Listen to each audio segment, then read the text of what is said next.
বিসমিল্লাহির রহমানির রহিম। আসসালামু আলাইকুম। শুভ সকাল। কেমন আছেন আমার প্রিয় বন্ধুরা? আশা করি যে যেখানে যেভাবেই থাকুন না কেন অনেক অনেক ভালো আছেন, সুস্থ আছেন। আমিও আল্লাহর অশেষ রহমতে আপনাদের সকলের দয়ায় আলহামদুলিল্লাহ ভালো আছি। কাছে দূরে দেশ ও দেশের বাহির থেকে যে যেখান থেকে আমার এই ভিডিওটা দেখতেছেন, আমার এই ভিডিওটার সাথে এই মুহূর্তে যুক্ত আছেন, তো সে বন্ধুদের প্রতি রইল আমার অনেক অনেক দোয়া ও আন্তরিক ভালোবাসা। তো বন্ধুরা, এই তো আমাদের গ্রামের সকাল শুরু হয়ে গেছে। তো অনেক সকালে ঘুম থেকে উঠেছি, উঠে নামাজ আদায় করেছি, তারপরে ঘরের ভিতরে ঝাড়ু দিয়ে তারপরে বাহিরে বের হয়েছি, এখন উঠানটা ঝাড়ু দিতেছি। তো আমাদের এখান দিয়ে কিন্তু আবার 3 দিন যাবৎ বেশ শীত পড়তেছে। তো দিনের বেলায় যখন রোদ ওঠে তখন শীতটা অনুভব হয় না সেরকম, কিন্তু সন্ধ্যার পরে মাসাল্লাহ অনেক শীত পড়ে। তো সকালবেলা ফজরের নামাজ পড়ে শুয়ে থাকিনি, উঠে পড়েছি, কারণ ছেলের স্কুল আছে, সকাল সকাল রান্না করতে হবে।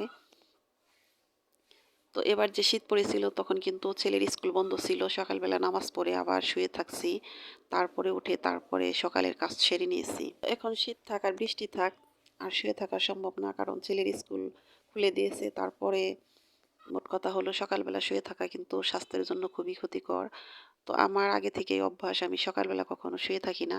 সকাল সকাল ঘুম থেকে উঠে সকালের কাজ সেরে নেই, তারপরে সকালে একটু হাঁটতে বেরোই। তো শীত আসার পরে কিছুদিন গিয়েছিলাম, তারপরে যখন অনেক শীত পড়েছে তারপরে আর হাঁটা হয়নি। তো ভাবছি যে শীত যখন আবার কমে যাবে তখন আবার হাঁটবো ইনশাল্লাহ। তো এই তো দেখুন, আপনাদের সাথে কথা বলতে বলতে কিন্তু আমার উঠানটা ঝাড়ু দেওয়া হয়ে গেছে। এখন আমি আমার দুষ্ট মুরগিগুলোকে ছেড়ে দিলাম। মুরগিগুলো অনেক উৎপাত করে সকালবেলা।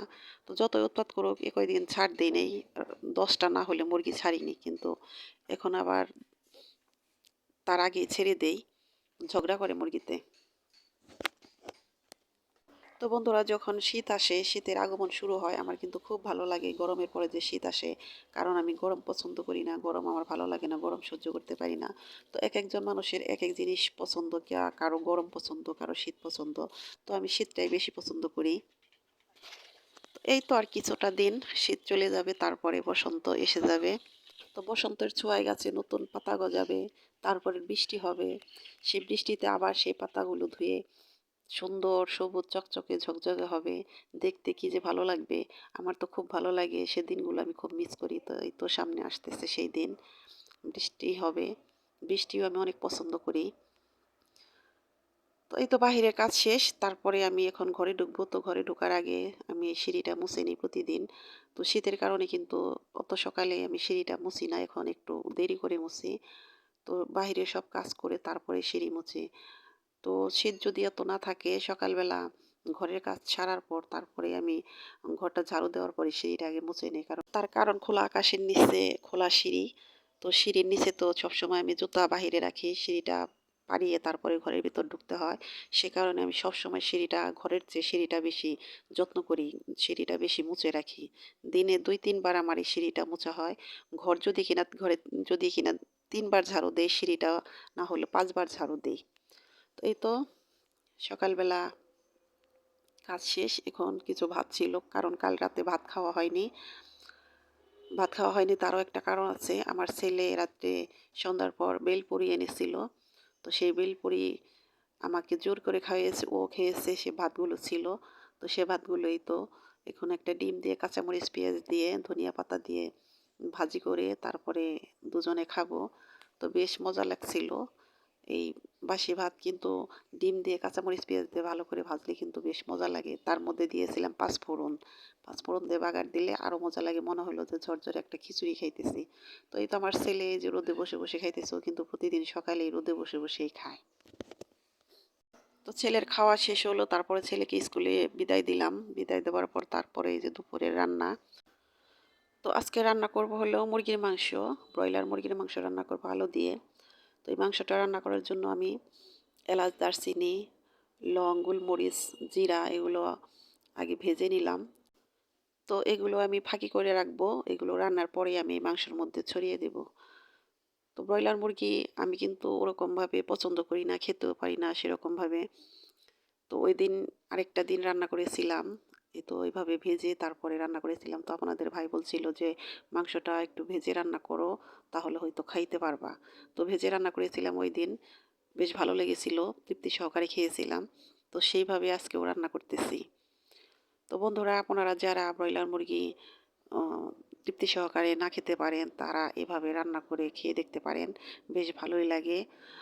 তো যারা না খান একেবারে, তারা যত ভালো করে রান্না করা হোক, তারা কিন্তু খেতে পারবেন না। আর যারা মনে করেন যে না, একটু ভালো হলে হয়তো খেতে পারতাম, তাহলে এভাবে রান্না করে খেয়ে দেখতে পারেন, বেশ মজা লাগবে।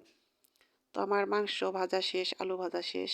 এবার আমি পেঁয়াজটা ভালো করে ভেজে নিতেছি। তো এর মধ্যে ২-১ টা আস্ত এলাচ, দারচিনি এগুলো দিয়ে দিয়েছি।